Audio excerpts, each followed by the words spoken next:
ఇంకా మధ్యాహ్నం కూరలేం వండలేదు. Curry point వైపు పరిగెట్టాను. అందరం అన్నం తినటం పూర్తయ్యాక మధ్యాహ్నం 3 గంటలకి నేను తినటం మొదలుపెట్టాను. రోడ్డు మీద వెళ్తుంటే పానీపూరి బండి దగ్గర పానీ చూసి టెంప్ట్ అయ్యాను. అందుకే పానీపూరిలో చాట్ వద్దని ఓన్లీ పానీ వేయించుకుని తిన్నాను. కాసేపటికి ఒక గ్లాసుడు చెరుకు రసం తాగాను. చెరుకు రసం ఎప్పుడు మధ్యాహ్నం 12 నుంచి సాయంత్రం 5 లోపల తాగితే మంచిదని అన్నారు. సాయంత్రాలే నాకు కొంచెం ఇబ్బంది అండి. రోడ్డు మీద అన్ని దొరికే టైము, నాకు ఆకలేసే టైము ఒకటే అయిపోయింది. మళ్ళీ బజ్జీలు మానేసి నెమ్మదిగా స్లైసుల్లోకి వచ్చేసాను. ఇంటికి వచ్చాక మా అబ్బాయి మిగిలి చేసిన సున్నుండ, ఫ్రైడ్ రైస్ కొంచెం తిన్నాను. రాత్రికి సింపుల్ గానే తిందామని చపాతీ తినడానికి వచ్చాను. ఇక్కడ chapati super tasty but not at all healthy.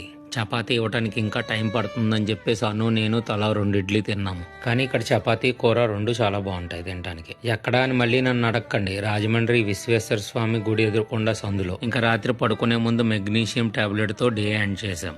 ఇంకా మర్నాడు ఉదయం వెయిట్ చూసుకునేసరికి 1/2 kg తగ్గాను. చాన్నాళ్ళు పెరుగుతూ వస్తున్నోడిని మొత్తానికి రివర్స్ గేర్ వేయగలిగాను.